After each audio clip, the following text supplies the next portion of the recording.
music is still here. You turn your heart away from me each time that I was on here. Your eyes against to me with my face, but it's the way you fear. Now, keep in mind that some of my guests have been approached by Homeland Security or FBI saying, why are you going over Clay Douglas show? My message to those guys, if they're listening this morning, is go get a cup of coffee. Maybe you'll learn something. We both took the same oath. To defend the Constitution against all enemies, foreign and domestic. I don't recall there being an expiration date on that.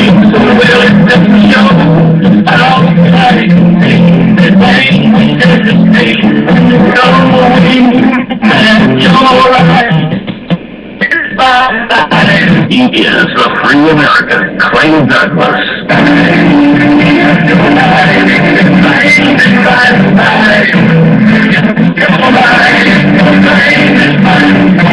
That's the free America, weekdays at 7 a.m. Pacific, 10 a.m. Eastern. Every time I think about the damage that's been done, the anger rolls inside me till I'm almost overcome. I want to tear the moon down from the sky and from the sun. For the podcast and more details, visit www.freeamerican.com or catch the podcast by phone by calling 832-999-8631.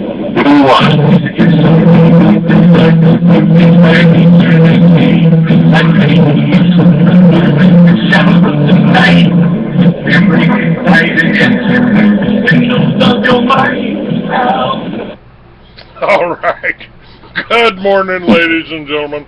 Welcome to another edition of the Free American. I am your host. I am Clay Douglas. And my guest today is Carl Swenssen, just returned from Operation American Spring. Hello, Carl. How are you? I'm so hunky doggone dory, I can't stand it. How about yourself, Clay? Well, a little stressed out. I woke up this morning and they told me I hadn't paid the bill on my internet service. And not much I can do about that since I don't have a bill on my internet service, and I've already paid for this month anyway. But, so I called my landlord, who last time I heard was over in California somewhere, and he said, whoa, I sold the park. Oh, that's great. Well, you forgot to pay the internet bill. And about 2 minutes before you called me there, the internet came back on. Evidently, he got it all worked out. He got his bill up. I have yet to meet the new owners, but I've got internet service, and I am up on Blog Talk Radio now. And we are broadcasting. For your listeners out there, I would imagine they would just be interested to see what you actually look like right now. Disheveled would be one word. Sweating bullets would be another. Oh, my goodness. That's got to be a stressful indication of how things are going to go today. It's just standard operating procedure, you know. This time it just wasn't a fusion center blocking my calls. And not a drop of sweat. I mean, I actually had backups. I got my smartphone here plugged in with your number in it, with Blog Talk Radio's number in it. So I was ready to go. So I don't sweat bullets. I take care of things. Kind of my MO. Well, good job, Clayton. I was unaware of that when I called in. I figured it was about time for you to call, so I guess I just jumped the gun a little bit, but... No problem.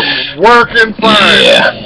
Now, you went to Operation American Spring, and I applaud that. I would have gone if I had had the money. Unfortunately, the money that I was seeking to raise, that was kind of sidelined or railroaded off. by who, I don't know. Standard procedure. It's standard procedure. Anytime I'm trying to do something, trying to raise money, you got the trolls that come out of the woodwork. Oh, well, you don't want to support Clay Douglas. You know, he's a racist. He's an anti-government. I'm the most pro-government guy you got out there. That's why I have you on. That's why I have all your friends on. Because I just want the government that was guaranteed us by the Constitution, which is a republic, by the way, not a democracy, folks. Absolutely. And the question becomes, can the people keep it? Do they want to keep it? Do they have what it takes to keep it?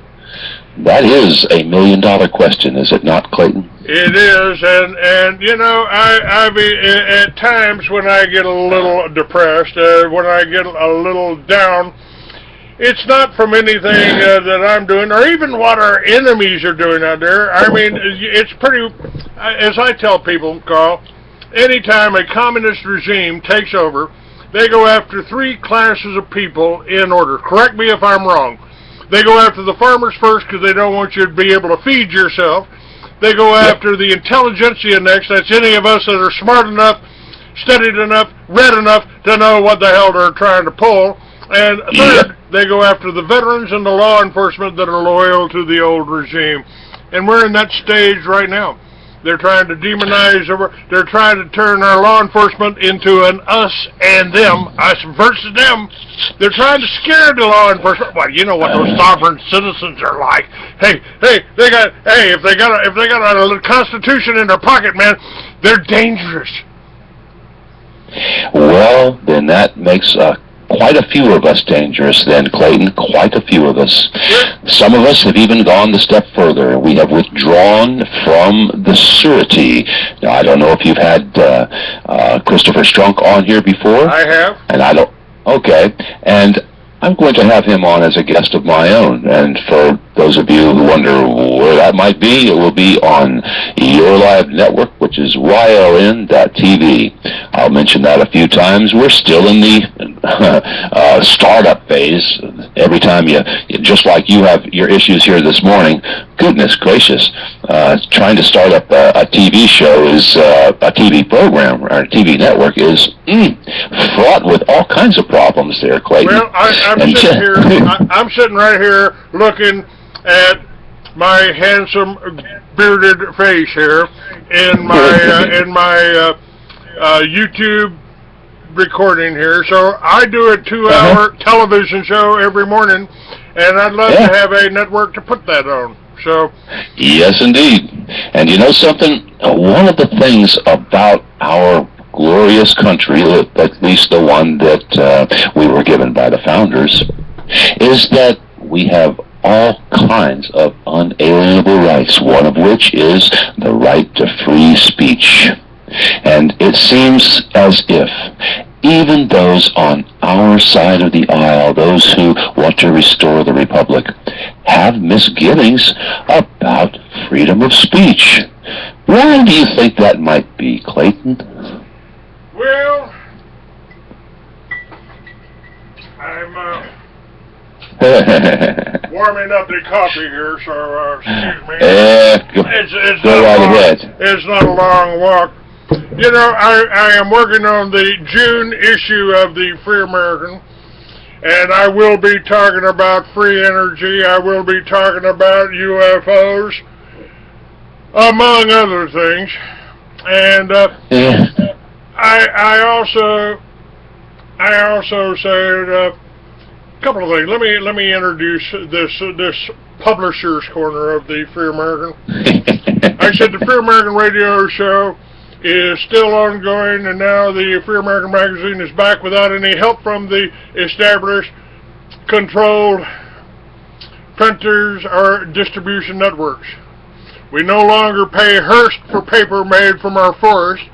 We will not go back into print until our paper is printed on hemp again, just as the Encyclopedia Britannica was for 100 years before Hearst earned that castle for demonizing it and allowing communists in Russia and China to profit from it, as we should have back when it was our billion-dollar crop at the turn of the past century. We do not pay DuPont for their ink made from Rockefeller's petroleum, nor do we pay Barnes & Nobles to hide our magazine behind the cookbooks. And finally, we don't pay Standard Oil or British Petroleum for the gasoline UPS and the post office used to deliver it to the store. In the May issue, you can read about the bright future we have in this country after we put these New World Order industrialist criminals out of business. Attaboy, now you're talking. We need a vision. We need a vision of a community of nations working together for the common good and the welfare of all. I'm talking about the vision of compassionate societies where every person is valued and nobody left behind. The vision of a world without hate or fear. We must envision a world where governments first and foremost care about the people, who act like a loving, responsible father and take care of everyone. We must envision a world without elitists. Indulge in that vision and be 100% committed to it. And by saying that, I don't suggest to kill them all. This is a vision thing. We're not supposed to worry about the details, how to get there, but be totally clear about the desired outcome and leave the rest to the God and the universe.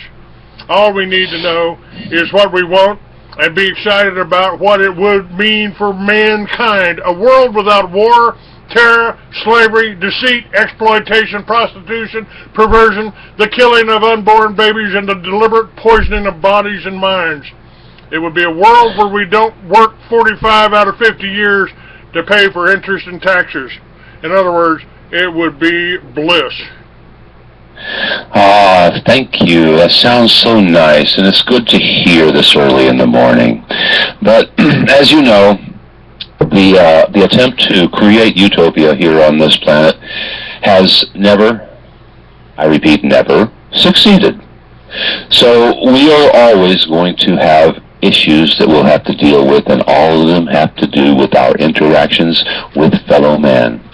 So no matter what, the people who want to have that utopia really don't have any idea of how to get there. Again, the founders did lay the groundwork for the closest thing to utopia that we're going to find on this planet. But unfortunately, it requires something that appears to be sorely lacking in this nation, and that is the idea, the concept of responsibility. We have to be responsible to ourselves, to our family, to our fellow neighbor. We have to be responsible. And I don't know if you have figured this out yet, but when we live in a victim mentality society, doesn't that take away the responsibility aspect? Doesn't that tell everybody that, hey, it's okay, it's not your fault, it's a disease, or it's the nature, it's the environment, it's something else, but it's not your fault. So you don't have to take responsibility for it. We will.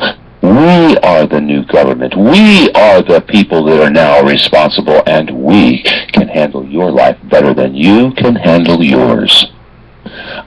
Gee. How's that working out for everybody? Well, you know, it is a matter of responsibility, and we have been so deceived that, matter of fact, one of my guests coming up the 1st of June brought more marijuana into this country than anybody ever has.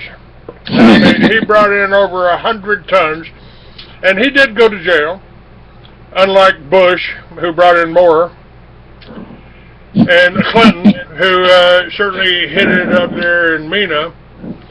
And but he's going to be my guest, and he's going to be talking about the whole prison system. You know, Ayn Rand had it right, and I read her work in prison. I read her work in prison, doing time for marijuana. Son, we can get you 7 years. I can get you 7 years, and they'll make me president of the Bar Association if you'll accept this deal. Or you can go to court Or you could go to court and get 99 years. They can give you 99 years. And, Carl, I met people in prison that were doing 20 years, had been there for 20 years for something, for a joint that you can get in 20 states today. Yes, sir. If you bribe a doctor. That's you can thank the profession that Shakespeare loved to say, we just need to kill them all. And that is the lawyers, the attorneys out there. They are singularly responsible for all of the statutes and codes that are out there, all of those control mechanisms, all of the victimless crimes that have been prosecuted.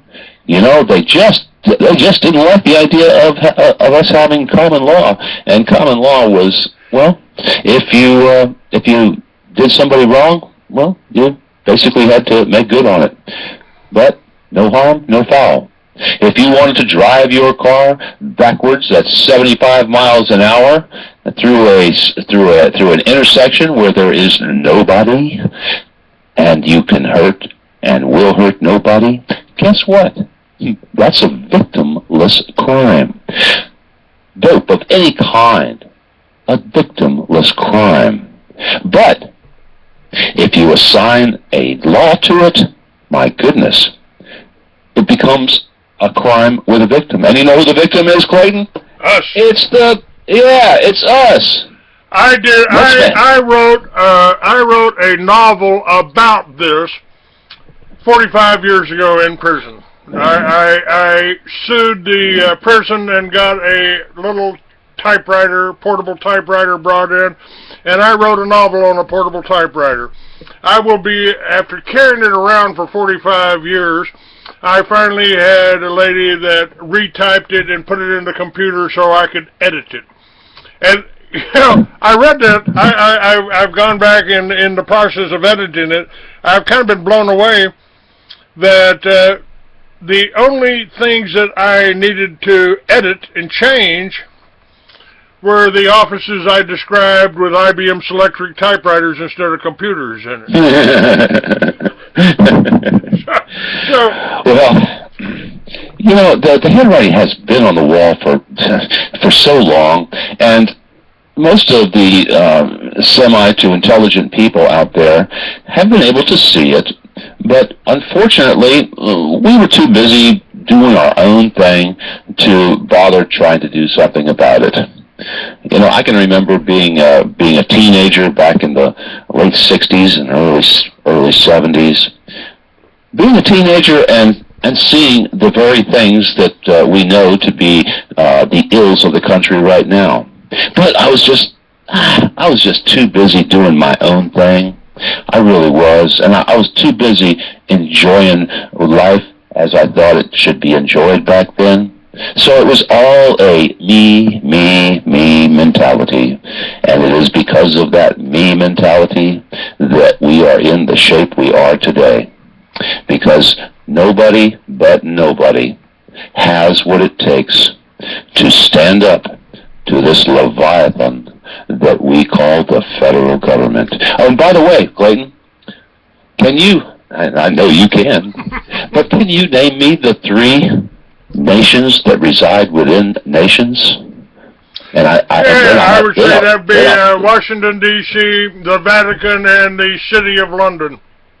Of course. Now, did you know that there are many, many more? Because nobody seems to remember that. Every one of the states that was created out there, with the possible exception of Nevada. I haven't checked any of the other post-1864 states that came on board. But with the exception of Nevada, most every state out there was and is a separate nation within the United States of America.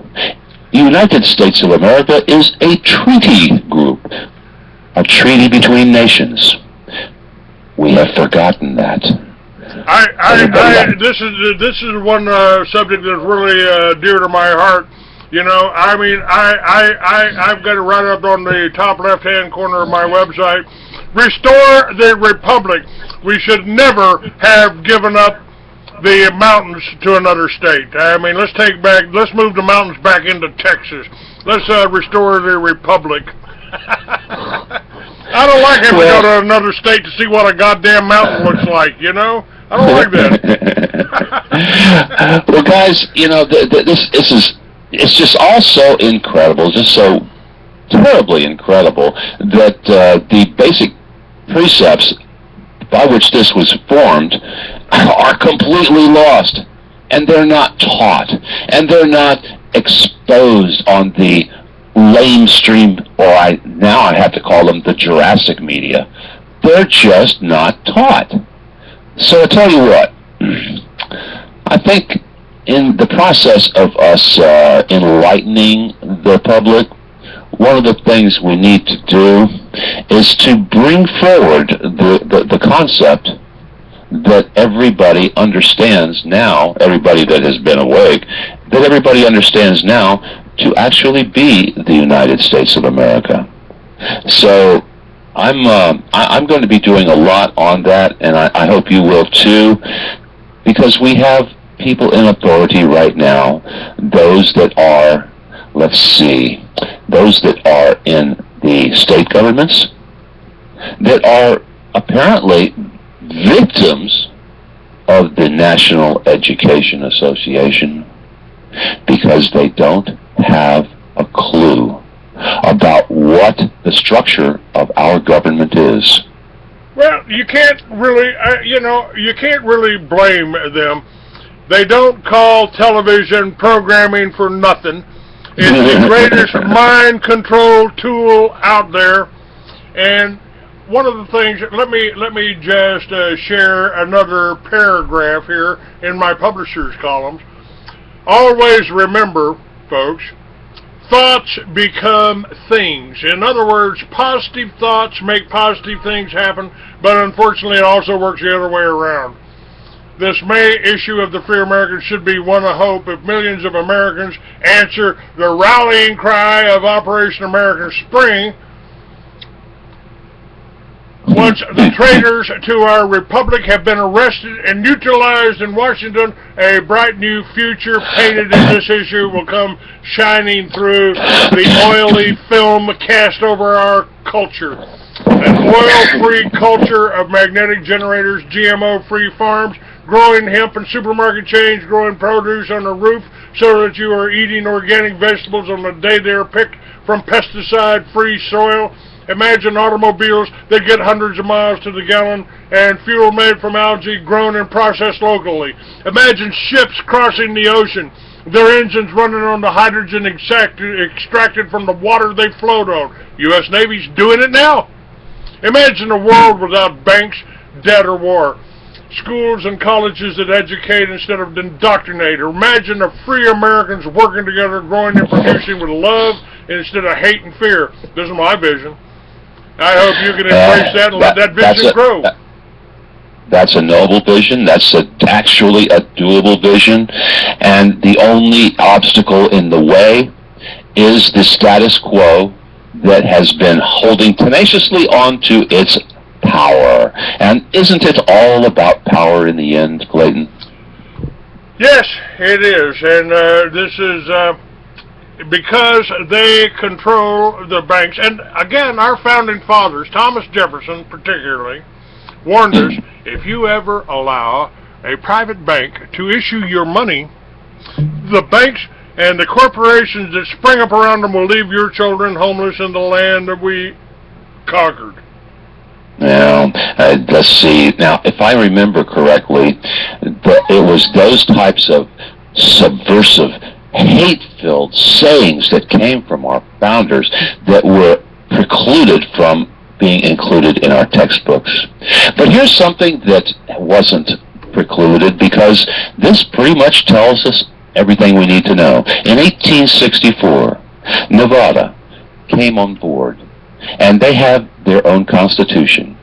But folks, in Article 1, Section 2 of that constitution, They have something called the purpose of government, and I need to read that to you right now. Go right ahead, sir. Okay, Section 2, purpose of government, paramount allegiance to United States. And it starts off pretty good. It says, all political power is inherent in the people. Government is instituted for the protection, security, and benefit of the people, and they have the right to alter or reform the same whenever the public good may require it. So, pretty good so far. But here we go. But, and it's a huge but, the paramount allegiance of every citizen is due to the federal government in the exercise of all its constitutional powers, as the same have been or may be defined by the Supreme Court of the United States. And no power exists in the people of this or any other state of the federal union to dissolve their connection therewith or perform any act tending to impair, subvert, or resist the supreme authority of the government of the United States. The Constitution of the United States confers full power on the federal government to maintain and perpetuate its existence.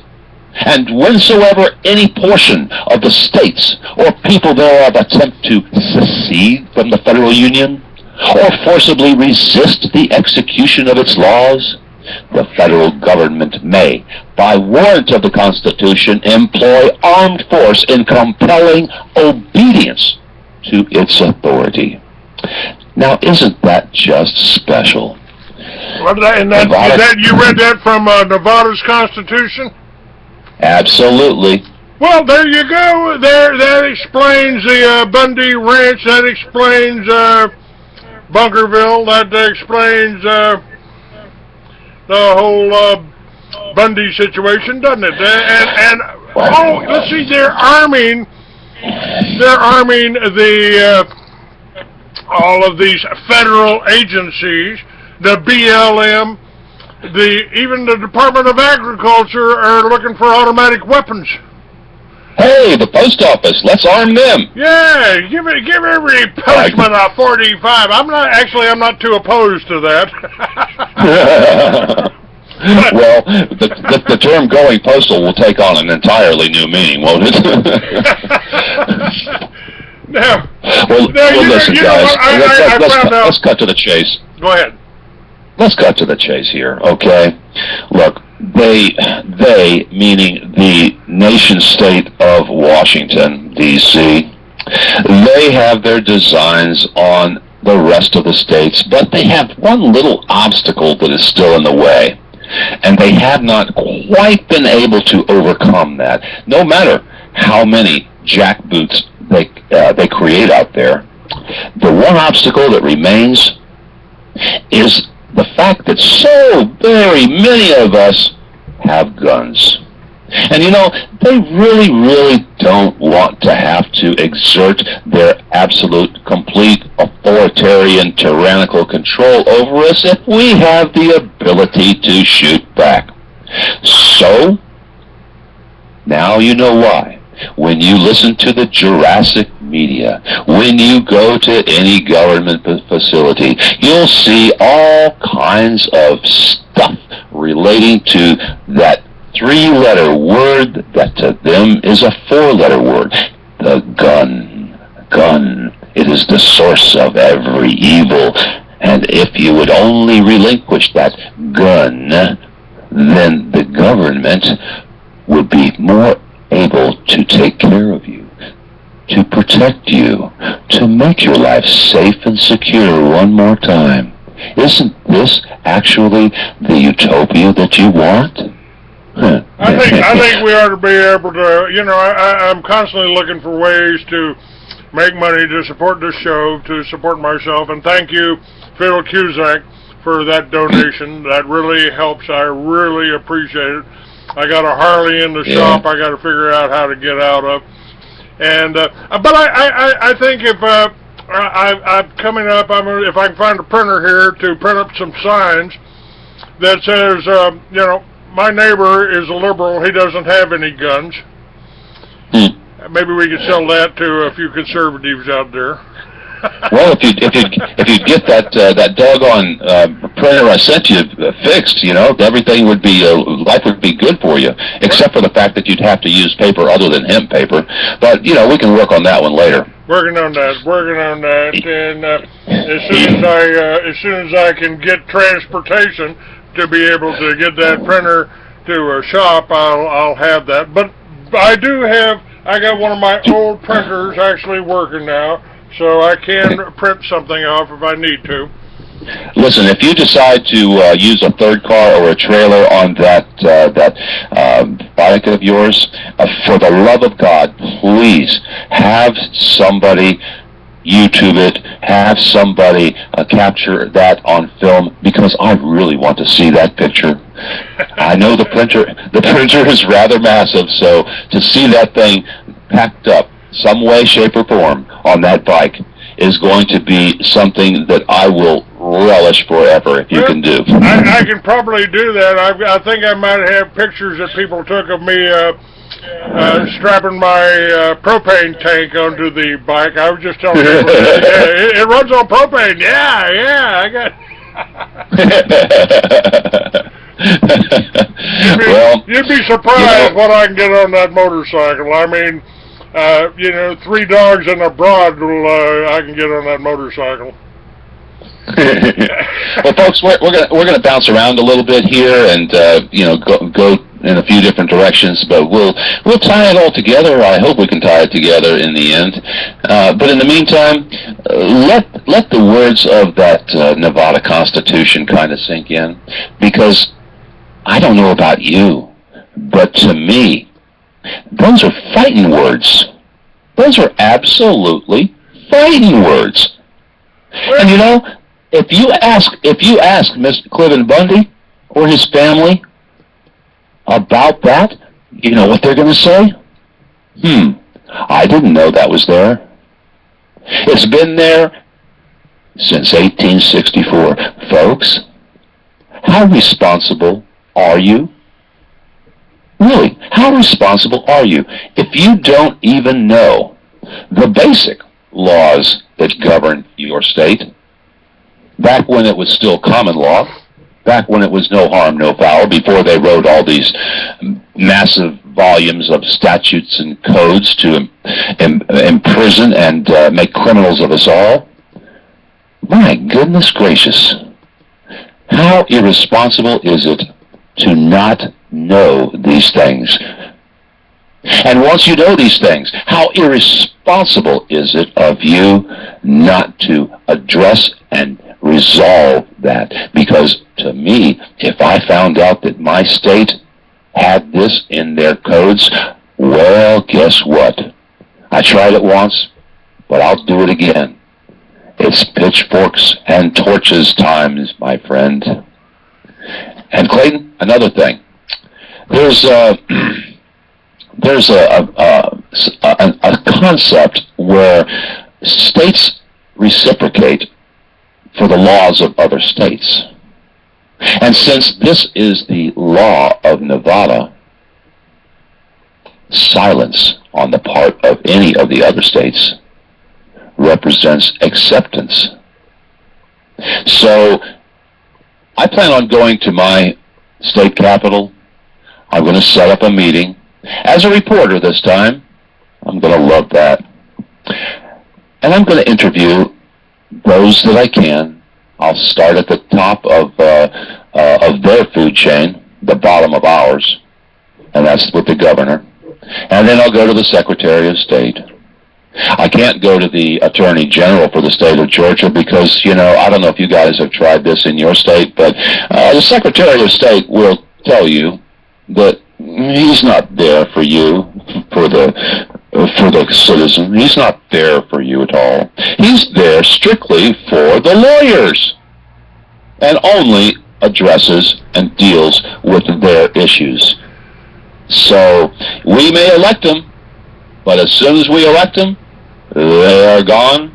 They are never to be addressed by you, the lowly citizen who elected him in the first place. The list of errors, the list of grievances, the list of violations to their oath the list of crimes that they commit, and we don't hold them accountable for, is going absolutely ballistic right now. Well, this is why they disappeared the 13th Amendment, the real 13th Amendment, which barred titles of esquire from holding office in the United States. The Founding Fathers knew, and they passed the 13th Amendment that barred the title of esquire from holding office. Now we've got lawyers going into the executive branch, the judicial branch, and Congress and the Senate. But they have wiped out the whole separation of power. They talk about the separation of church and state. That's really just a distraction for you to take the attention off of the crimes the lawyers are committing. And it's hard to tell whether we're who won the wars here. I mean, did the Cold War? Who won the Cold War? Didn't all of the communists just simply move over here to Washington? Yeah. Hey, listen, let me take this opportunity to tell you about a new friend that I found, who is currently a co-host on the air radio program called, I believe it's Writing the Right. His name is Dennis Schulke, and he wrote a book called Attorneys Above the Law. That's Attorneys Above the Law. Now, folks, he's one of any number of people who have had personal experiences with these shady characters. He has basically lost everything he had, every dime that he had. The man is intelligent, vibrant. He will bounce back, but the anger that he has in his heart right now is something that should be shared by all of us out there. These guys, when I say these guys, I'll define that as the American Bar Association, with affiliations in London, one of the three nation states, through the British Accreditation Registry, the bar, have taken over, literally taken over, our government. At the highest levels, you see disbarred bar members in Obama and Michelle. And if you go a little bit further, you look and find that a large percentage of those in Congress are attorneys. Attorneys. And folks, Article 1, Section 9 specifically precludes them from being there. The Articles of Confederation in perpetuity did the same. And yes, the 13th Amendment was duly ratified, and it was and still shows up in the archives of many of the states out there. I think the last reference that a state made of that 13th was Wisconsin, if I'm not mistaken, back in 1874. Could be off a couple of years on that. But, yeah, it's that important.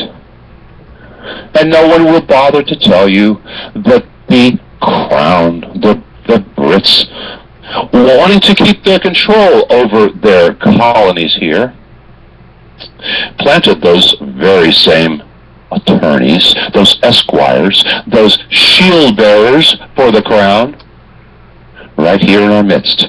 And when we rebelled and came up with the penalty for violating that section of the Constitution, what did they do?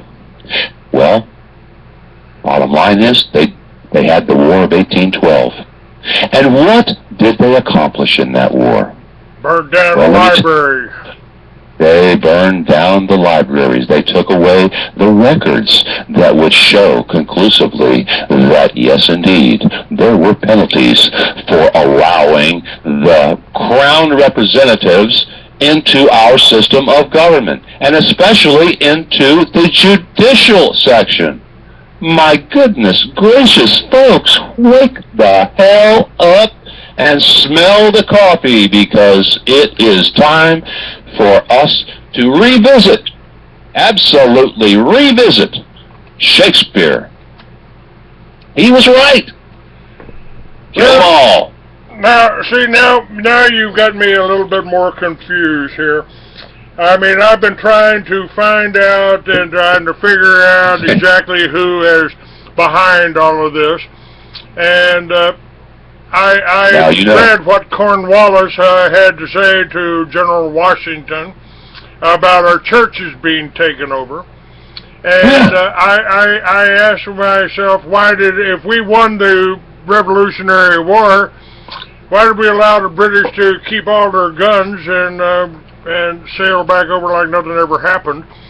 And now I'm also discovering here, and this is really disturbing to me, because this is where I came from. I've discovered that it's the Germans that are behind it all. Yeah. And I started to argue that.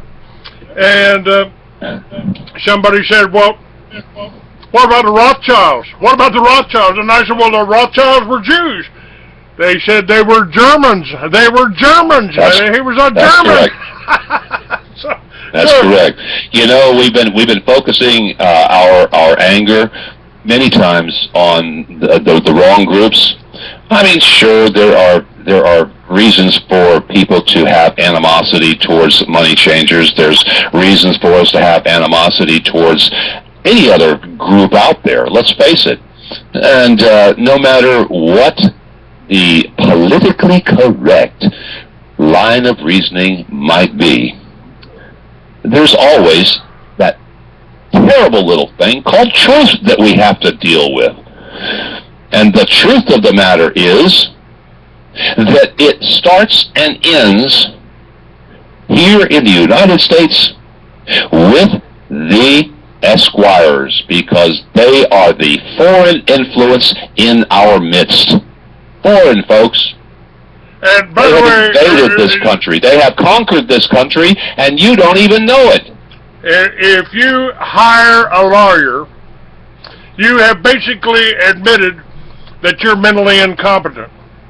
I went to a they sent me to all kinds of places after my accident while they were trying to convince my family that I was insane, brain damaged or something. And I went to one, and the guy asked me, he said, well, do you know why you're here? And I said, frankly, no. Well, you're here so I can determine whether you're competent or not. And I said, well, see, that's why I don't understand. Of course I'm fucking competent. I certainly don't need you. Oh, no, wrong words to be using with those in control. Because, there's something else I forgot to mention to you. Yeah. You see, the thing that we have to consider is that the words that they use, to enslave us, are the words that come directly from their own law libraries. You see, being a litigator, you need to have one thing. You need to have the freedom to argue both sides of the case. When you go into a courtroom, that prosecutor and that defender, hey, they can just midstream change places and not miss a lick, because both know exactly how the game is played and both can argue both sides of the case. No problem whatsoever. Isn't that special, folks? And then you got a judge up there that says, don't bring the Constitution into my courtroom. Yeah, well, he has a reason for saying that, and it's a valid one, come to think of it, because look, we are the conquered. They are the conquerors. Communism conquered this country in 1933.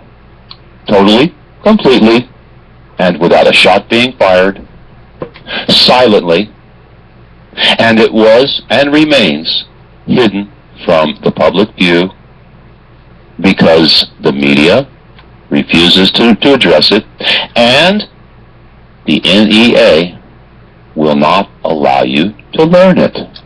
Well, what a deal, folks! That was 33 was one increment, but plank number 5 on the Communist Manifesto was bestowed on us in 1913, and they tried to do that with Alexander Hamilton, and I've been seeing a lot on the mainstream media trying to resurrect and deify Hamilton. I think if anybody ought to be deified, it should be Burr, who shot the son of a bitch. Well, listen, let me read one more little pearl for you guys out there, because this is another thing that goes directly to the core of the legal profession, and it shows up in their own dictionary, Black's Law, 6th edition. Folks, I know it's not a common book, but you can pick it up online, if you don't believe me, that is, and read the final paragraph of that preface for Black's Law, 6th edition. It reads thusly: "The language of the law is ever-changing, as the courts, Congress, state legislatures, and administrative agencies continue to define, redefine, and expand legal words and terms. Furthermore, many legal terms are subject to variations from state to state, and again can differ under federal laws. Also, the type of legal issue, dispute, or transaction involved can affect a given definition usage.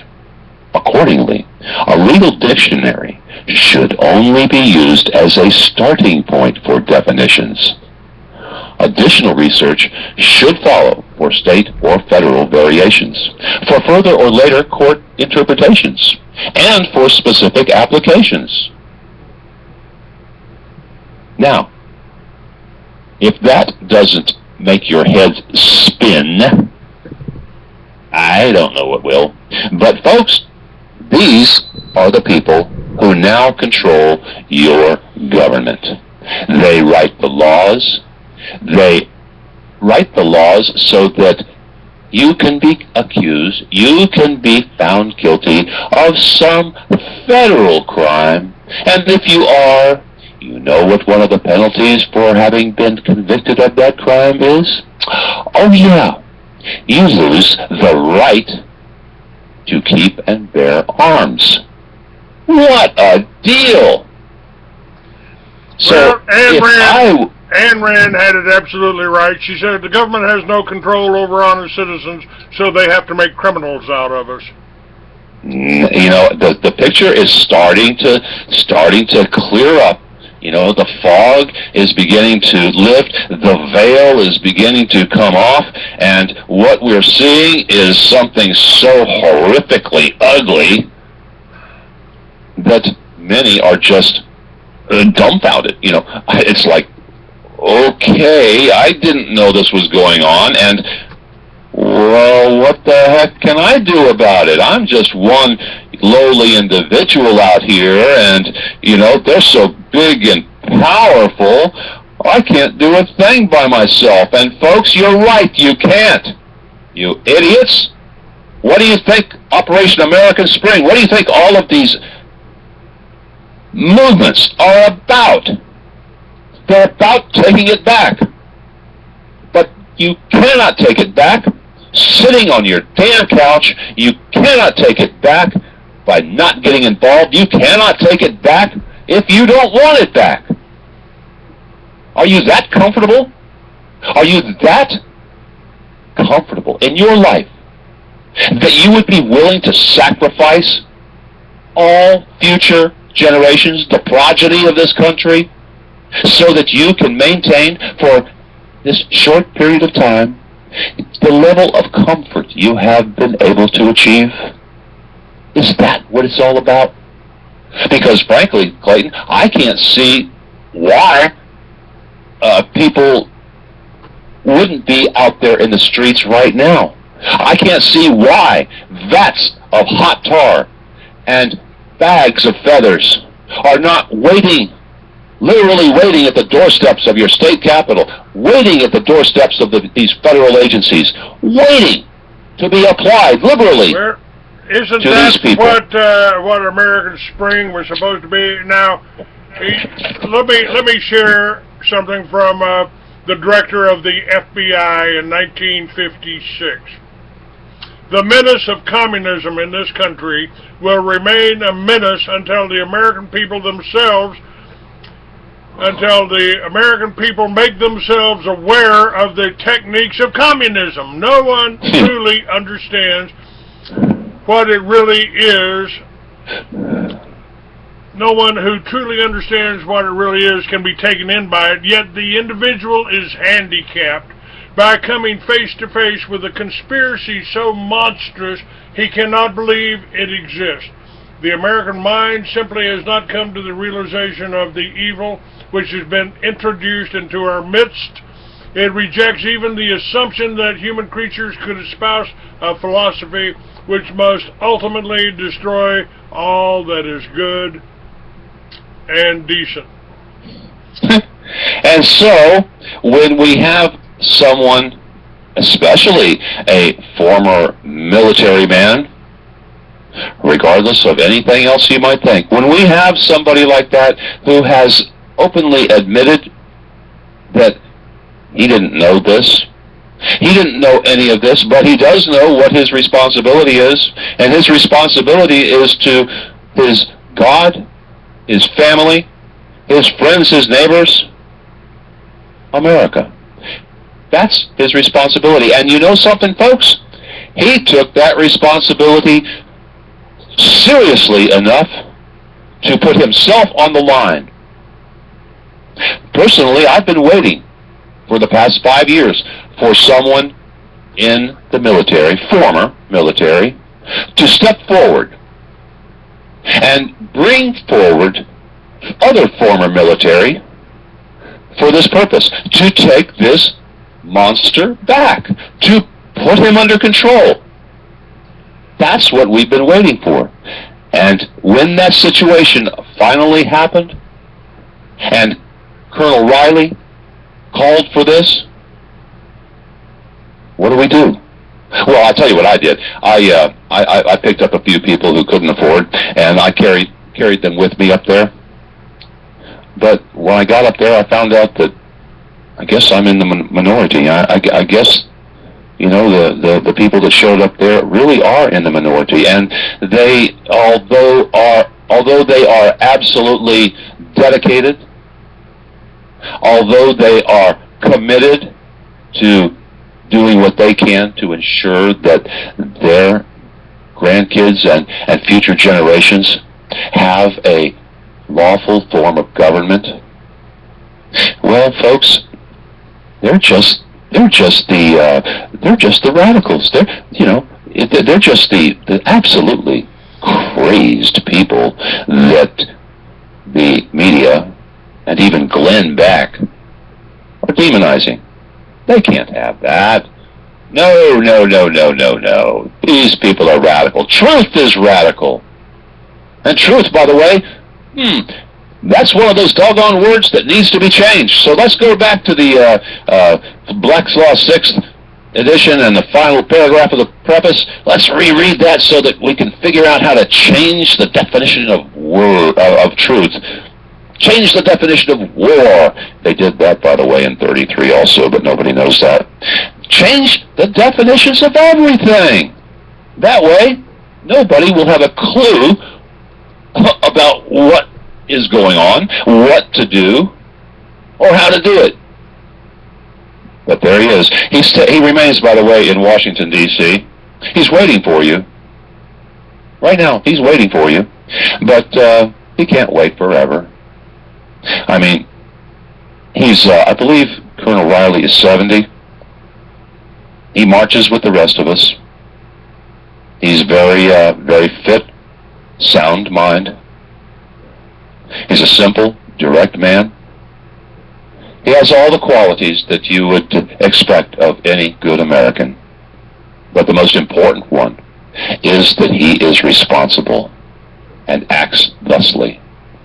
So, if you hear this, if anybody hears this, understand one thing. Your opportunity to exert the very last, peaceful effort in order to take it back is happening right now, and you're not party to it. It's right now. So if you want to get off your lazy butts and get up there and do something for your kids, and conversely do something for yourself, maybe, just maybe, it can happen. I don't look for that to happen because the majority of America is composed of greedy, me people. And they can greed that they have is their undoing. They can't see it, Clayton. But that's okay. You know, the efforts were meant to mitigate the oncoming disaster. There's no way to avoid a disaster. I mean, they are going to collapse the monetary system. Money will no longer be there for the greater than 50% of the population that is sucking on the teat of federal government. And those people will, in fact, just be left out there, penniless, without the means to get food, shelter, clothing. And they will go, because we have made it so easy for them to exist on our efforts, on the backs of each and every one of those that actually work for a living. They will rebel. They will come for you. The jackboots, they'll just come in after the fact and mop things up. But the rounds of ammunition that will be expended will first go towards fellow Americans that have been on the dole.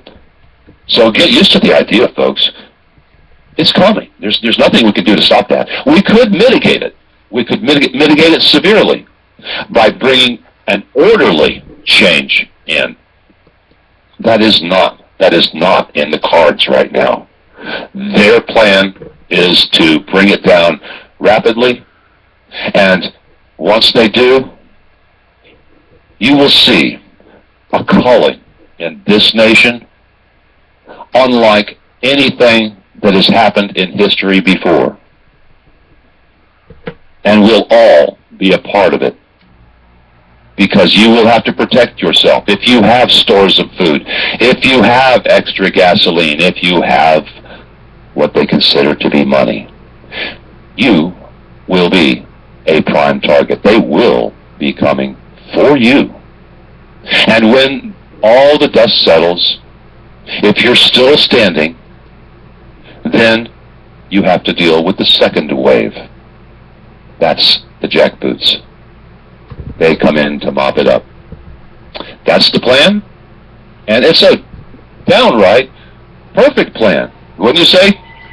Well, you know, you talked about the military waking up and getting back, and Riley as being a good model, but even so, it's hard to tell sometimes who is on our sides. I tried to help Riley. I devoted the whole month of April to Operation American Spring, and I was cut off because Riley didn't agree with my views on what's really going on in the news that mainstream media won't tell you. Are you frustrated with your politicians? Get the news behind the news at truthradio.com. At Truth Radio, you can listen live or listen to a large selection of archived programs on demand. Listen when you want to. truthradio.com. The truth is out there. All you have to do is open your mind and listen. All right, we're back. My guest today is Carl Swenssen. who's just returned from Operation American Spring. And we got a little problem with the call. Let's see if we can get it back here. We've had internet difficulties today, still having it. Hopefully this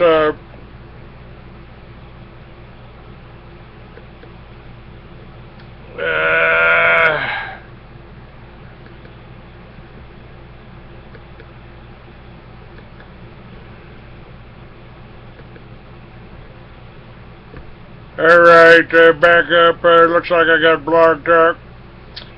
Did I get you back yet, Carl? Hello, Carl. Are you with me? Call failed. Alright, I got you back here, buddy. Oops. Whoops, alright, just I'm trying to figure out how we dropped off, but you're the only one that dropped off there. It must have been my fault, and it wasn't even in my hand. Yeah, we'll blame it on you this time. Carl Swenssen is my guest today, and you just heard the commercial for Truth Radio. I've been broadcasting on Truth Radio for about 20 years, and it's Truth Radio that puts us up on TalkStream Live. So I really appreciate that, and I'm looking forward to getting on your new live network here, television network. Indeed. Yes, indeed. As soon as I'm comfortable with the technical aspect, and I've got my technical people working on it right now. Yeah, you'll be there, because you know something? It wasn't Colonel Riley at all that caused that little brouhaha. It is those within the groups that form, those that kind of worm their way into positions of confidence, that end up changing the path. Now, they didn't really get in there quite soon enough to alter having this event in the first place, but you know, their influence is most definitely there. And that is exactly why you, in particular, Clayton, was singled out. This is just the standard mode. The Tea Party, same thing. Same thing. They've done this to me in the Tea Party. They listed me and Larry Pratt as bigots, and tried to get us kicked out of the Tea Parties. They don't want, and I think they really didn't want me coming to Washington D.C. raising the money to be able to speak to the people at Operation American Spring. Before you go off on any diatribe, let me just say this: that it still remains your, and I'm speaking to America here, it still remains your responsibility. These people, Colonel Riley in particular, he died. He put his life on the line. His life on the line, so that everybody had their guaranteed unalienable rights, one of which is the right to free speech. Nobody has to agree with anybody else when it comes to their beliefs or anything else, you know. But either you subscribe to the laws that the Constitution embedded, or you don't. There is no halfway. There is no middle ground. You either act as a free person living on the land, or you act as the slave to the system, whichever system comes around. And right now, the system that came around and is laughingly accepting the edicts of those in positions of authority, the system is a communist system. The system is a dictatorship. The system is unlike an unresponsive to you. You, my friends, are nothing but chattel. You, my friends, do not know freedom because you are not free. You are slaves. The only thing you don't have are the chains, the physical chains. But they're coming, folks. I have said that they have refined the art of slavery in the 20th century, 21st century, to the point where the slave don't know they're slaves. All right, I'm not a slave, man. I can get in my pickup and go get a beer. Watch. Yep. It's called economic slavery. Isn't it incredible? Incredible, folks. Look how stupid you must be. How absolutely ignorant to reality you must be to have allowed this to occur. And at the same time as I'm saying this, there is a large segment, if not the vast majority, who will look at these words and say, this man must be out of his ever-loving mind. That's not my country. My country allows me to do as I damn well please. And if you use those words, then folks, you may want to take a visit down to some of the law libraries to see that some 10,000 plus statutes and any number of codes that make you, right now, today, a criminal. And I don't care how goody two-shoes you think you are, you can be arrested at any time for any number of reasons that they have on the books. And you know, if the words don't exactly fit for the crime they want to charge you, hey, let's just go back to Black's Law 6th edition and we'll change the doggone words, because those things change in the courts. Yeah, that's not a hunting rifle now. Now we've made that an assault weapon.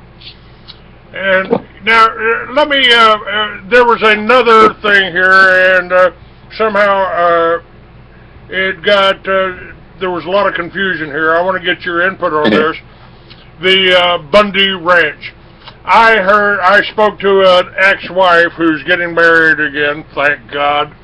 and she said, well, you know, out here in California, they're really making fun of Bundy. They're really making fun of him because he didn't want to pay that grazing fee.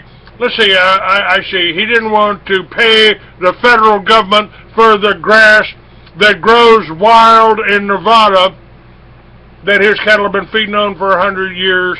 He didn't want to pay them. You know, so they tried to make him into the bad guy. I've told people, look, you can consider me the canary in the coal mine because I'm so outspoken, because I tell you the truth, and I don't pull any punches. You know, what happens to me, what's happened to me, they've tried to kill me, they've tried to demonize me, they've tried to upset and close down every business I ever had, and it's just a matter of time before it happens to you. And hey, Clayton, let me ask you something. Yes, sir. Who is they to you? Who is they? It is the people that issue your money. It is the people that control your press, that control your television, that control your radio. It's the people that sell you the pharmaceuticals that are force-feeding our veterans. If you've got a conscience, they're going to drug you. It's those people. Now, whether they're German, whether they're Jews, I don't care. I don't care. You know, the Rothschilds are German Jews. So what?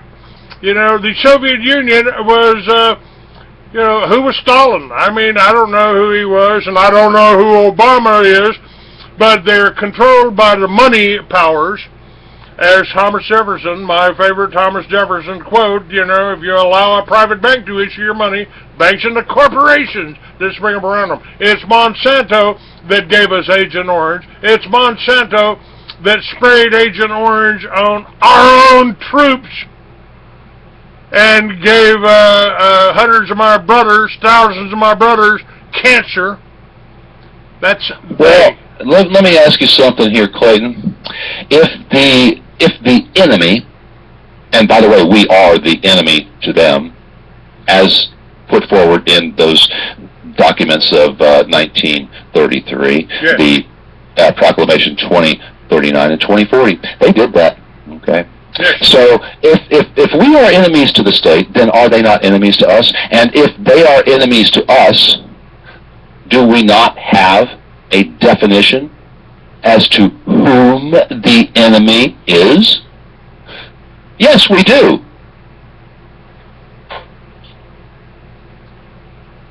Well, it's, I have told people that the Constitution, our Bill of Rights, gives you the right to worship however you please. Correct. So if you want to beat your head against that wailing wall and knock yourself out, I'll watch and try not to giggle. If you want to get on your hands and knees, stick your nose in the dirt and your ass up in the air, I'll try to shoot the St. Bernard off of you if I'm in the neighborhood. And if you want to pray to God for a Cadillac, you're a Southern Baptist and you want a Cadillac, I'll put in a good word with God so maybe He won't drop it on top of your fat ass. If you want to hug a tree, go right ahead. I got a pair of tweezers here I'll loan you so you can pull the splinters out. I don't care who your grandmother slept with, but I took an oath to defend this Constitution, this country, against all enemies, foreign and domestic. Don't care who your grandmother slept with. I don't care where you came from. I care about your actions. And I supported American Spring because I thought it was the right thing. And there are going to be a little over 100,000 of the most freedom-loving people in America. They'll be rolling into Washington, D.C. in a few days. Yep. That is a Rolling Thunder. I have supported Rolling Thunder every year for the last 20 years. Or actually more than that. Artie Mueller, the dictator, I had on my radio show, and I promoted Rolling Thunder. I don't agree with the war in Iraq. I don't agree with the war in Afghanistan. I didn't agree with the war in Vietnam. And what I did back in the 60s, I helped stop that war. I sold peace symbols to Kmart's. I sold peace symbols and peace symbol patches to Spencer's Gifts. I had racks in every 7-Eleven store with things like that and products like that. So we smoked a lot of pot, and we listened to some great music with Country Joe and Steppenwolf. You're just a radical. Goodness gracious! Don't you understand? Don't you get it? Don't you understand the rules of the game? Come on, Clayton. Perfectly. Look, if we're gonna do anything, then we're gonna have to work past the obvious infiltration by the not so friendly opposition. We're going to have to work past them, identify them, and put them in the place that you are in right now, Clayton. They need to be occupying those seats of how would I say this, alienation. They need to be alienated. They are the foreign influence. They are the reason why we are suffering the way we are. And you mentioned something about about money, because that's one of the main fears that people have. My goodness, if we do away with this private enterprise that Jefferson warned us about, what will we do for money? We used to be able to pay our taxes. Go ahead. That's being taken care of as we speak. I mean, the monetary system is not as devastatingly difficult to understand as you might think. It's really a simple concept. And once you learn and understand the basic construction of the idea of money, you'll be able to walk away from it saying, "Huh, that was no big deal. Why did we put so much confidence and faith in these people when we could have been doing this ourselves all along?" Well, the only problem is that we have these national groups, these big groups that want to have the power, and we continually abdicate our responsibilities and give them the power because, well, it's just too difficult for us to handle on our own. Come on, folks. Wake up. Wake up. For the love of God, wake up. If you do nothing else today, I want you to feel one of two things. I want you to feel anger that your government has allowed itself to be conquered. Conquered, do you hear me? By the lawyers. Yes, you heard me. The lawyers and the bankers. And the reason they're affiliated with one another is because their base is in London, that other nation state. Both the lawyers and the bankers symbiotically live together in harmony over there. And you know, the Queen, even the Queen, another German, by the way, can't enter the city of London without abdicating all rights to them when she steps into their territory. She cannot bring guns. She cannot bring her entourage. She must walk in there by herself into this den. And this woman has been indicted for child murders in Brussels under common law by people just like you, folks. Mm-hmm. And there's an arrest warrant out for her. I don't know who's going to serve it. I don't know who would be able to arrest Obama right now. But the courts have held it, and they've also indicted the Catholic Church for the same thing. And this happened not only that happened in Canada too. These children were molested. They've got common law courts going right now. So people are waking up. People are waking up, and it's. Let me just add a little something to that, okay? And that's another topic that we were supposed to get on, and I think this is the time for it. Thanks for the segue. There's common law grand juries being formed across the country. Just like anything else, when they're formed, those out there that see that as a threat to their existence, meaning the lawyers and the government too, for that matter, do everything they can to demonize. Well, there are some little problems associated with it, but the only problems associated with it stem from we the people not assuming our rightful role in this society that we choose to live in. You see, the Declaration of Independence, what does it say? It says we have the right, the duty, and the responsibility to change, alter, or abolish any form of government that we find repugnant. We have that right. Now, the state of Nevada would they would argue that point because, well, you heard me read what's in their Article 1, Section 2 portion of their Constitution. But you and I both know that none of those words are worth anything unless, of course, we allow them to be. We give them the power. We created this Leviathan we call the nation-state of Washington, D.C. We created that. We were created by God. We created our government.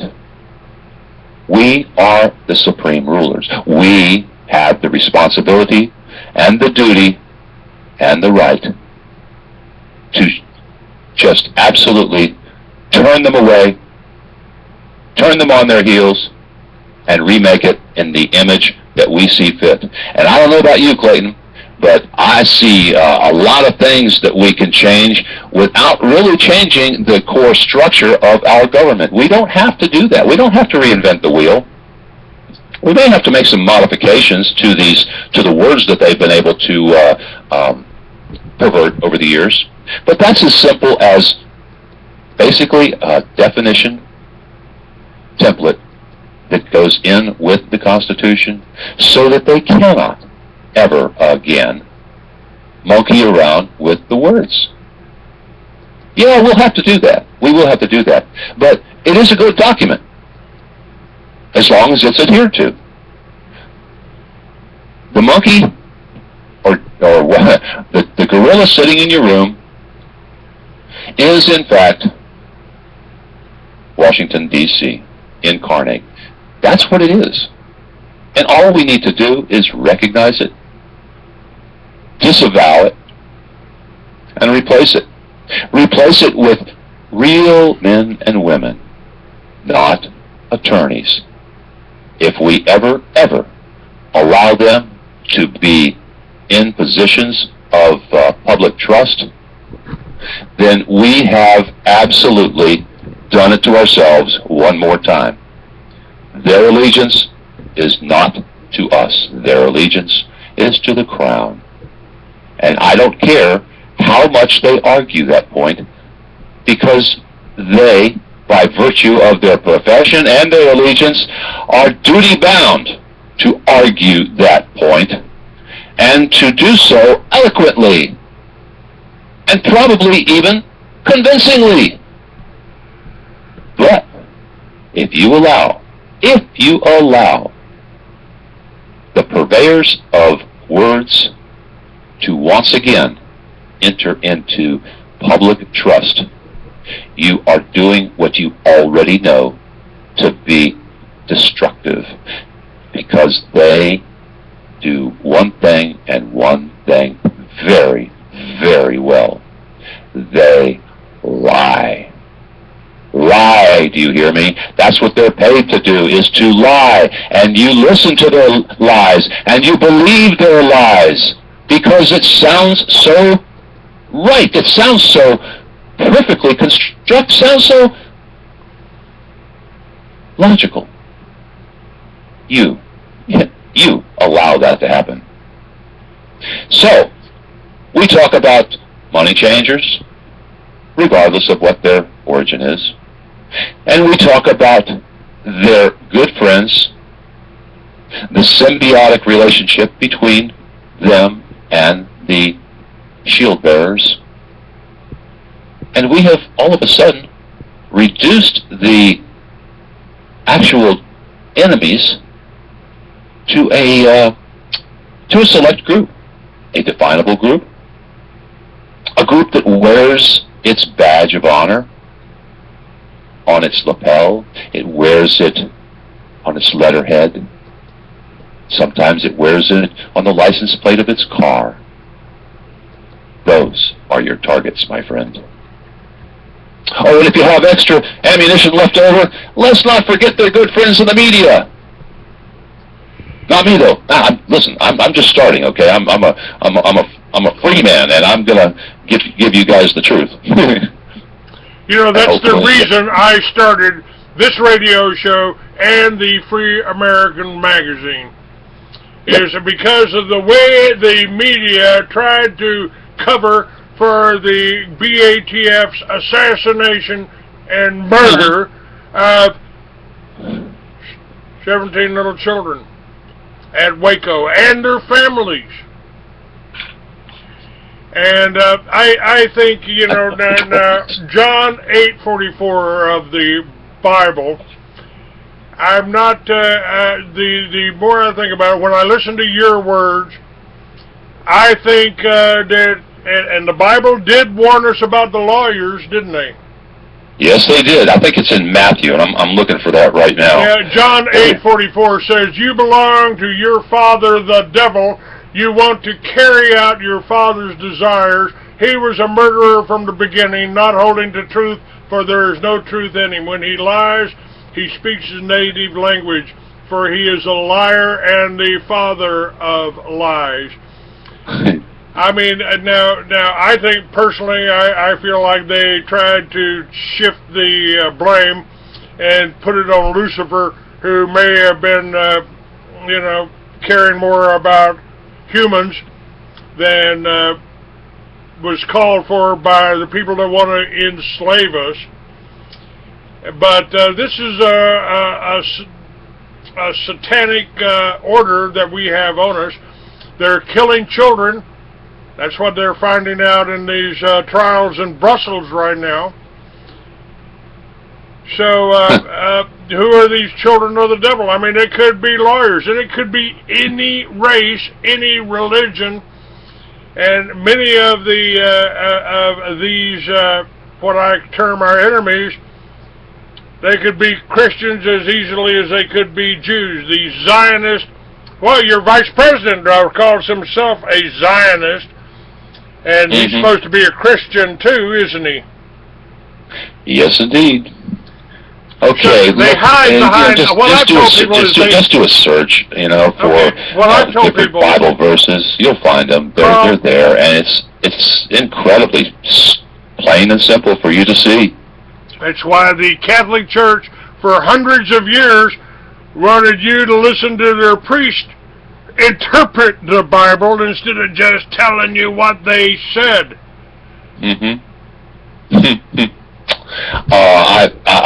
I'd love to read off all of the references I see here, but there's folks. If you don't take your time and read the Bible, then you won't know what the basis for our law form is, because whether you know it or not, it was the Bible that was our law form for, I don't know exactly how long that was, but it was maybe 100 years, and it worked out just fine. But here again, as soon as we get to a position where we have something that works. Oh, and by the way, that was politically incorrect. So I'm sure that every one of these groups out there that claim to be freedom-loving, constitutional enforcing entities like the Tea Party, every one of them would look at the law form that we had in this country when we first began, and they would say that is impossible because it is so exclusionary. It excludes the dregs of society. It excludes those that want to destroy this nation. It excludes so many. It must be racist. It must be homophobic. It must be evil. Who is the evil, folks? Who is the evil? I know who they are. Dennis Shoki knows who they are. I wish you could spend time with someone like this, as I did. We've all, well, I'm not going to say we've all, you, Clayton, myself, Dennis, we've all had our dealings with the law. Some have had devastating consequences, but all have one thing in common. They realize that what that entity is when you walk into a courtroom is nothing to do with justice. Nothing at all. You are walking into a military court. That gold fringe on that flag should be all the warning you need. You are not in a constitutional court. We do not have any constitutional courts, therefore you have no standing in any court of the land. And that is why people are so angry that they form these grand juries. That's why they're being formed. And the only thing that is missing to make them work is you, the enforcement arm. You know, And I got to tell you, I think I just saw something on Facebook about, what was your most memorable moment or something like that. And it was when I walked into a courtroom in Las Vegas, Nevada, and someone had sued me to keep me from writing a story about them. Really? Oh, that's nice. And I walked in, and I walked up behind the bar, and I was standing there, and the lawyer looked over at me from the people that were suing me and said, "Oh, are you Mr. Douglas's attorney?" I said, "No, I'm Mr. Douglas." Your Honor, this is the defendant, Your Honor. This is the defendant. Can't you make him hire a lawyer? And the judge looked at me, and I said, "Your Honor, I would love to hire a lawyer, but I don't have the money. And I think if you'll read my countersuit, you will see that I'm perfectly capable of defending myself." Mm-hmm. And he looked at the lawyer and could barely hide his smile, and he said, "No, I can't make him hire a lawyer." And they settled that afternoon after I spoke to one of the stockholders and told him, I said, today was kind of fun. That probably cost you about $1,500. It didn't cost me a dime. And I can do this over day after day after day after day, unless you want to settle right now. And so they settled the next day for $15,000. And that's how I started the Free American Magazine.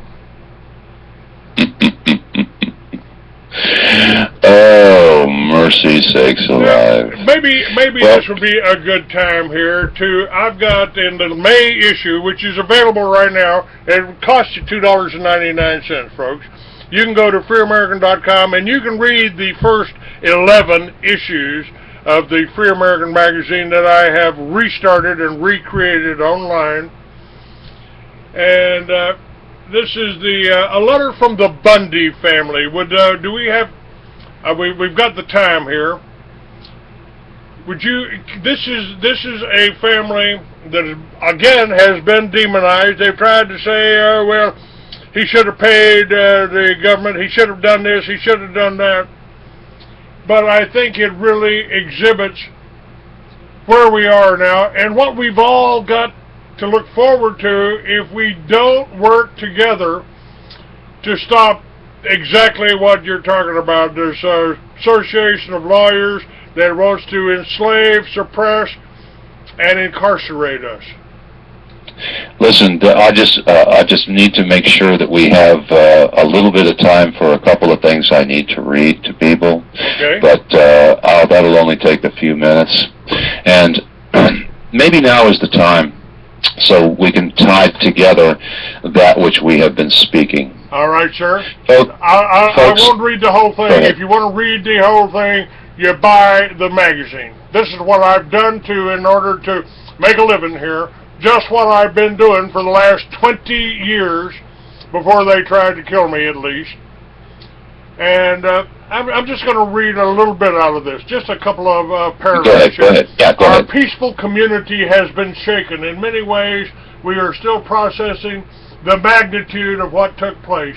We ask ourselves so many questions. Did the federal government really come into this valley and terrorize our community? Did hundreds of armed forces in Red Dawn fashion lock down the hills and valleys of our peaceful home, threatening at gunpoint anyone who stepped off the paved road with forceful and lethal action? Did we really see armed forces convoying through the streets of our town, diligently recording names and identities of anyone who glanced wrong or opposed them in any way? Was there really heavy equipment in the form of dump trucks and backhoes on our mountains, tearing up infrastructure that we've used for hundreds of years and is vital to our survival? Were we truly in the crosshairs of snipers, all under surveillance by the latest in technological weapons? Did these forces actually point their rifles in the faces of our little children while beating their unarmed fathers to the dirt and hauling them off in chains? Did they really body slam our friend, a 59-year-old woman, on the ground, and sick German shepherds on our neighbors, even a pregnant woman? Did they actually shock a man multiple times with a 50,000-volt taser for honorably protecting his aunt while she gathered herself out of the dust? We reflect in sadness and awe that this could take place in our little town. The terror of our men occupying our land will never be forgotten. The feelings of despair of these events will long reside in our hearts. Thoughts of anxiousness that this may ever happen again will awaken us from our pillows from time to time. During quiet reflection, we may ask ourselves if we did the right thing by resisting.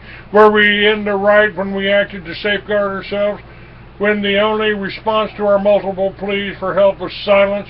When we were left alone to clean our cuts and wounds, did we have a divine right, duty, and obligation to protect our family and ourselves?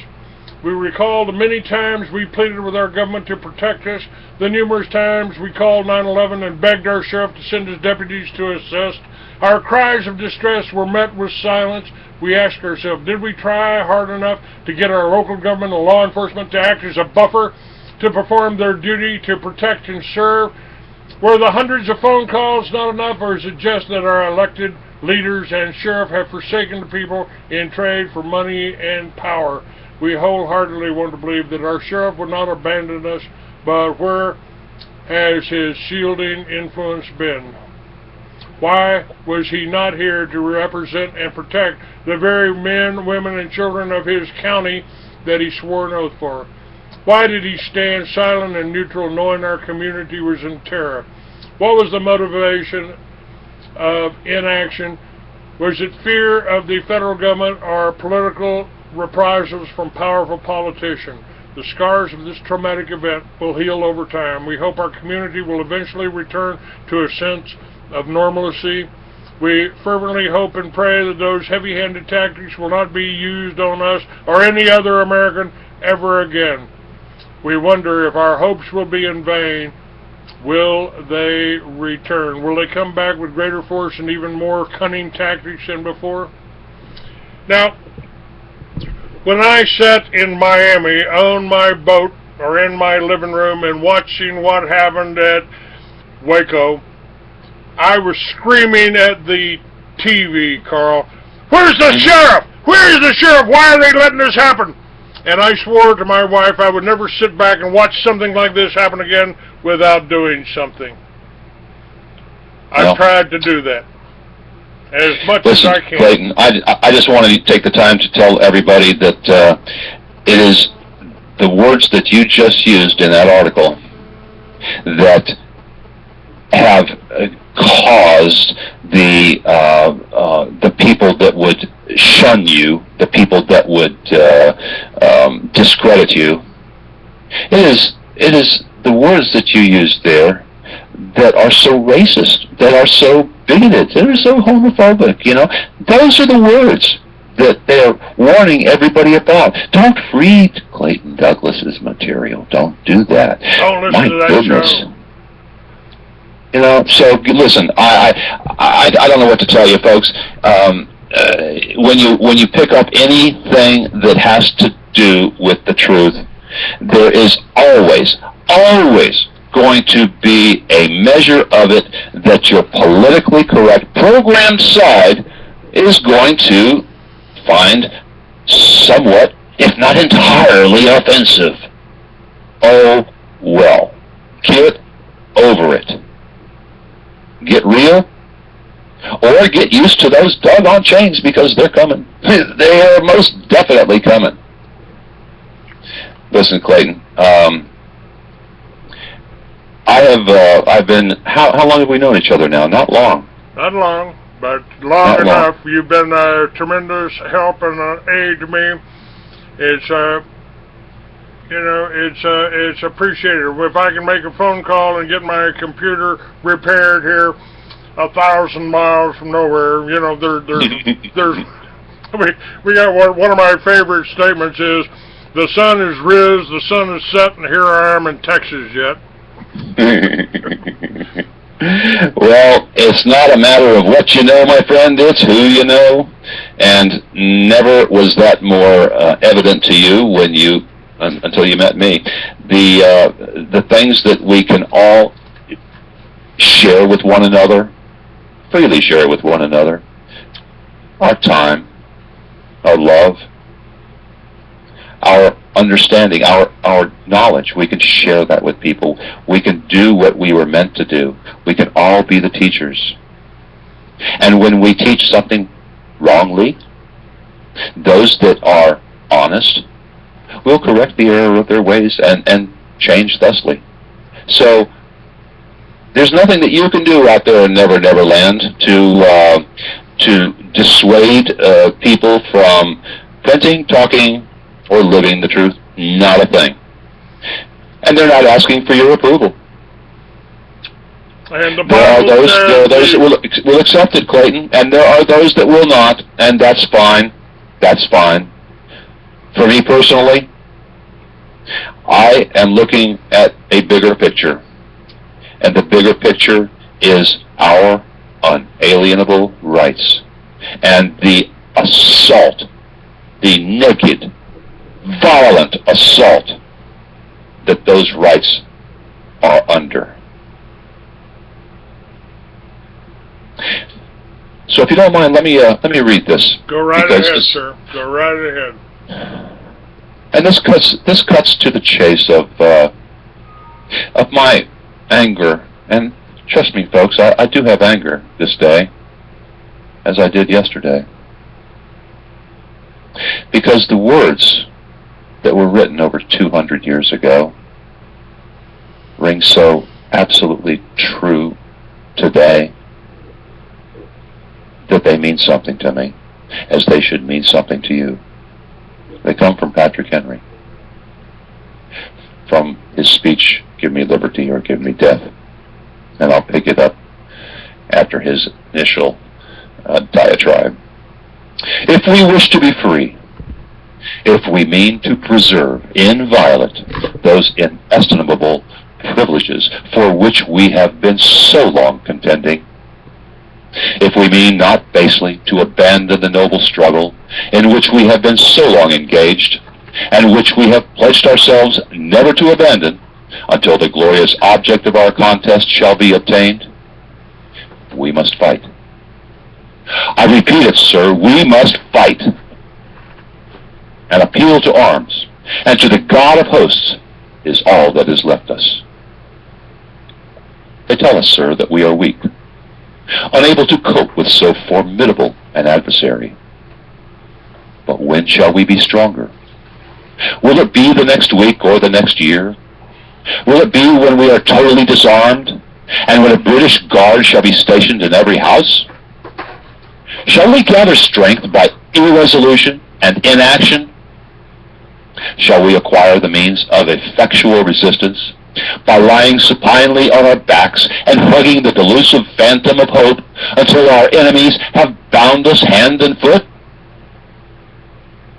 Sir, we are not weak if we make proper use of those means which the God of nature hath placed in our power. The millions of people armed in the holy cause of liberty, and in such a country as that which we possess, are invincible by any force which our enemy can send against us. Besides, sir, we shall not fight our battles alone. There is a just God who presides over the destinies of nations, and who will raise up friends to fight our battles for us. The battle, sir, is not to the strong alone. It is to the vigilant, the active, the brave. Besides, sir, we have no election.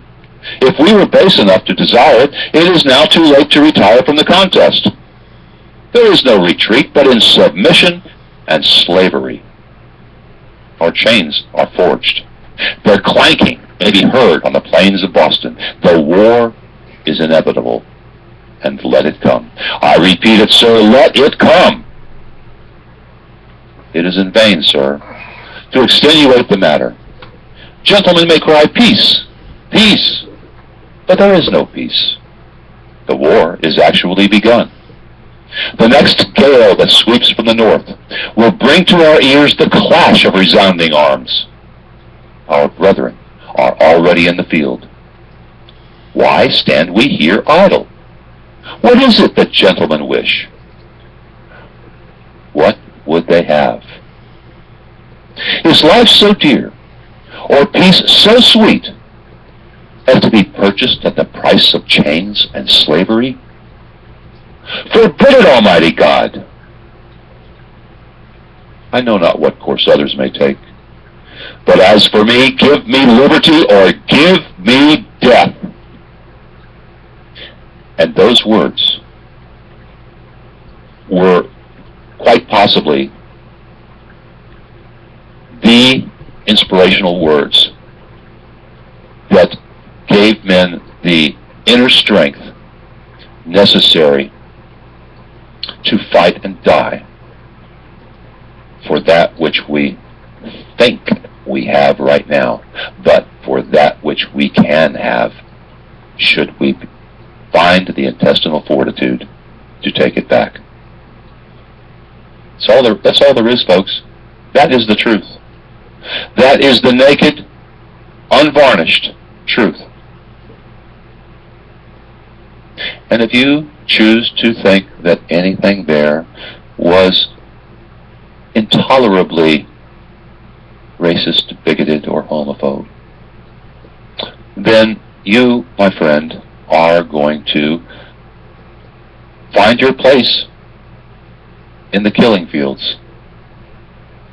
Because they're coming. We can't stop it. All we can do is mitigate it. And by your inaction,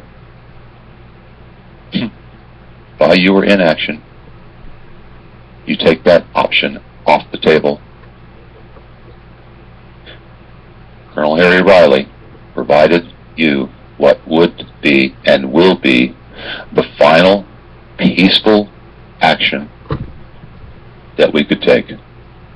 The criminals have been identified. They need to be brought to justice.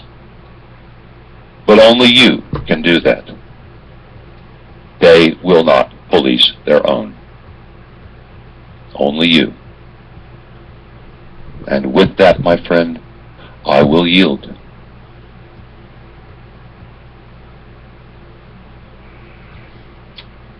You know, sometimes on the 4th of July, I read the Declaration of Independence, and it's almost impossible to separate it from what's happening today.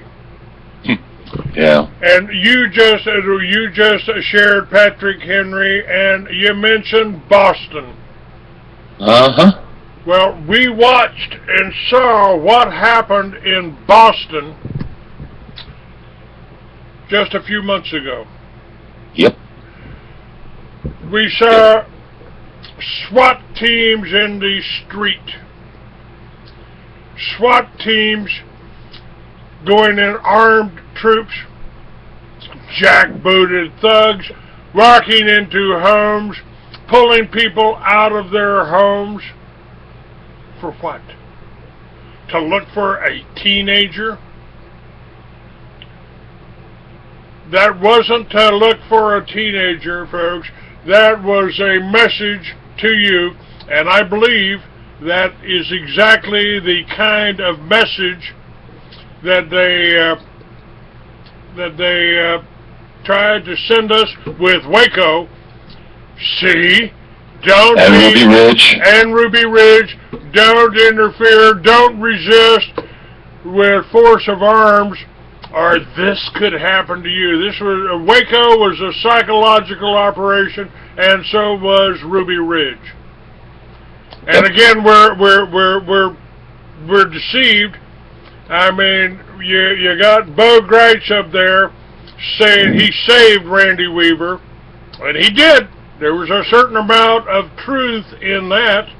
However, he also saved the FBI that was surrounded by the militia of Montana, and others, they were You know, outraged. speaking of Montana, speaking of Go right ahead, sir. the Montana Freeman, Yes, sir. one of the survivors of that wrote another piece that you guys might enjoy. Maybe. I know I have, and if I can find it real quick before all is said and I done, believe this is somebody that's been on my you. show, isn't this? Isn't this somebody that's been on my show? I don't know, Stephen Hance, have you had him on your show? Yes, sir, with you. I believe Stephen Hance was No, on my show. not with me. All right. Not with me. I wish he had, but no. This is a man who has much to say, and I'm looking for. Well, I don't have to look for it. All I need to do is, like you can do. We just need to go to his website, and that is All States Initiative Organization or Organics. All States Initiative Organization. ASOI.us is the address. ASOI.us. That is up on my website. That is yes, linked on my website. Yes, sir. ASOI or ASIO? No, ASO. Let me look here. ASOI, All States Organic Initiative. Yes, sir, that's it. I sometimes mess that one up. But oops, wait a minute, I just lost you. Where'd you go? All right, you're back here. Go ahead. He writes something called Orders of the People. So let me read this to you, because this is what we, as the owners of this monstrosity, need to be doing and saying.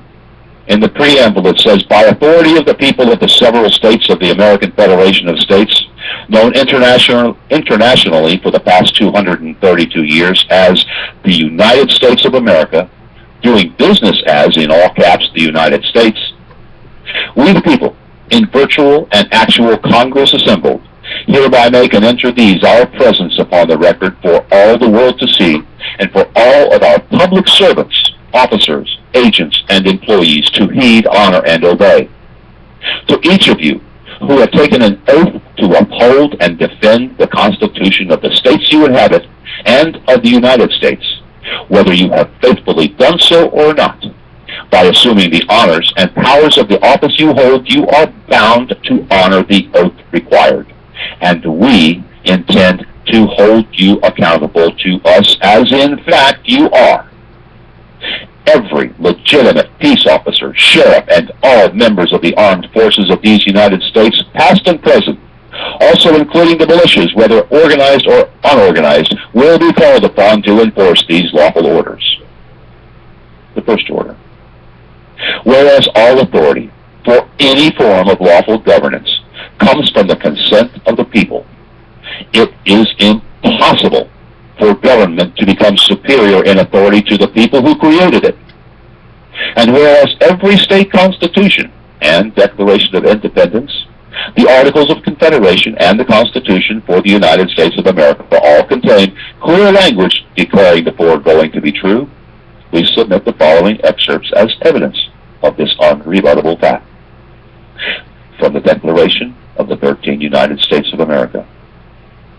We hold these truths to be self-evident, that all men are created equal, that they are endowed by their Creator with certain unalienable rights, that among these are life, liberty, and the pursuit of happiness, that to secure these rights governments are instituted among men, deriving their just powers from the consent of the governed, that whenever any form of government becomes destructive of these ends, it is the right of the people to alter or abolish it, and to institute new government, laying its foundation on such principles, and organizing its powers in such form as to them shall seem most likely to affect their safety and happiness.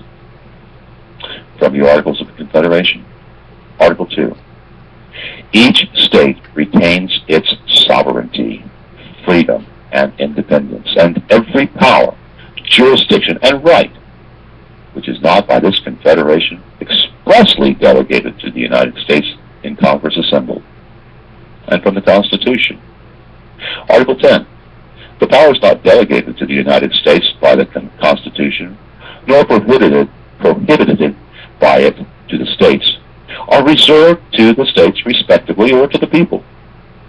Therefore, it is hereby ordered, sentenced, and decreed that everyone holding any public office anywhere in these several states or in the United States repent of your arrogance and haughty attitudes, and to cease all actions whereby you presume to hold superior role to that of the people to whom you owe allegiance, and exhibit a submissive servant's heart.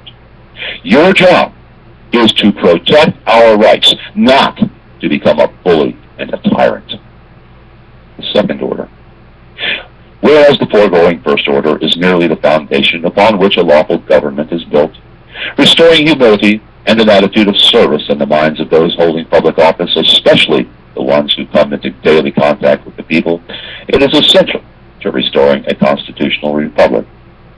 And whereas no government office or officer can manufacture powers for themselves that are not directly bestowed upon them by the Constitution and the laws made in pursuance thereof, and whereas all powers granted to the United States Congress are defined in Article 1, Section 8, the first 16 clauses are commonly known as the enumerated powers because they are specifically identified.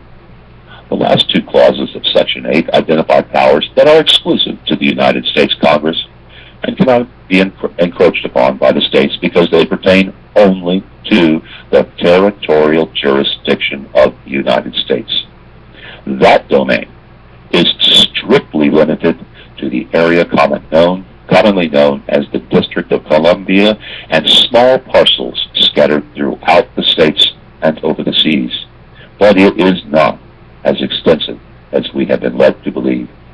And whereas that relatively insignificant area is called the Federal Zone, and it comprises several small islands in the Caribbean Sea and Pacific Ocean, besides a few plots of land within the boundaries of the several states, it is a mockery and a sham for United States officers of any description from any branch of the government to impose a haughty attitude towards any of the people. We, the people, are your superiors. Furthermore, for any office or agency of the federal government to insinuate itself outside of the federal zone, beyond its lawful jurisdiction inside the external boundaries of any of the free and independent states that created the United States, constitutes criminal behavior. Therefore, it is hereby ordered, sentenced, and decreed that all federal agents operating within the external boundaries of any of the several states of the Union immediately cease and desist all official activities until such time as it may be determined whether it is lawful for you to continue to function on our soil.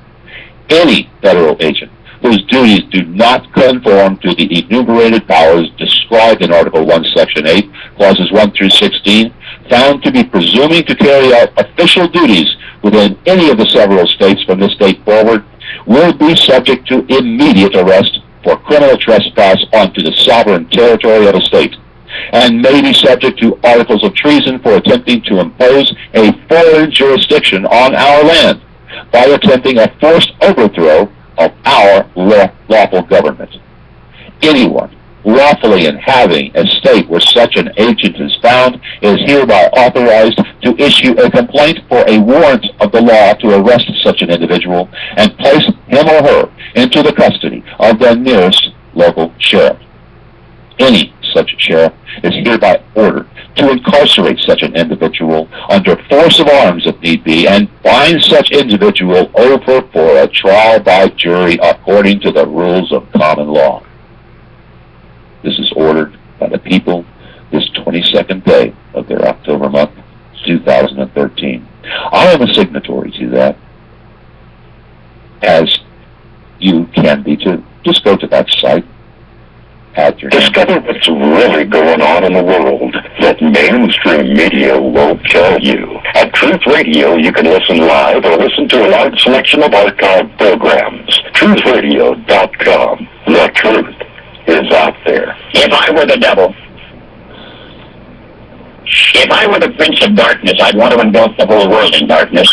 I'd have a third of its real estate and 4/5 of its population, but I wouldn't be happy until I had seized the ripest apple on the tree. Thee. So I set about, however necessary, to take over the United States. I'd convert the churches first. I'd begin with a campaign of whispers. With the wisdom of the serpent, I would whisper to you as I whispered to Eve. Do as you please. To the young, I would whisper that the Bible is a myth. I would convince them that man created God instead of the other way around. I would confide that what's bad is good and what's good is square. And the old, I would teach to pray after me, Our Father, which art in Washington. And then I'd get organized. I'd educate authors in how to make lurid literature exciting so that anything else would appear dull and uninteresting. I'd threaten TV with dirtier movies and vice versa. I'd peddle narcotics to whom I could. I'd sell alcohol to ladies and gentlemen of distinction. I'd tranquilize the rest with pills. If I were the devil, I'd soon have families at war with themselves, churches at war with themselves, and nations at war with themselves, until each in its turn was consumed. And with promises of higher ratings, I'd have mesmerizing media fanning the flames. All right, I think that's a pretty good description. Thanks, Paul Harvey, one of the people we've lost. Carl Swenssen, thank you for being on my show, sir. It is my pleasure, Clayton, as always. And like I told you before, you may have your detractors, but I'm not one of them.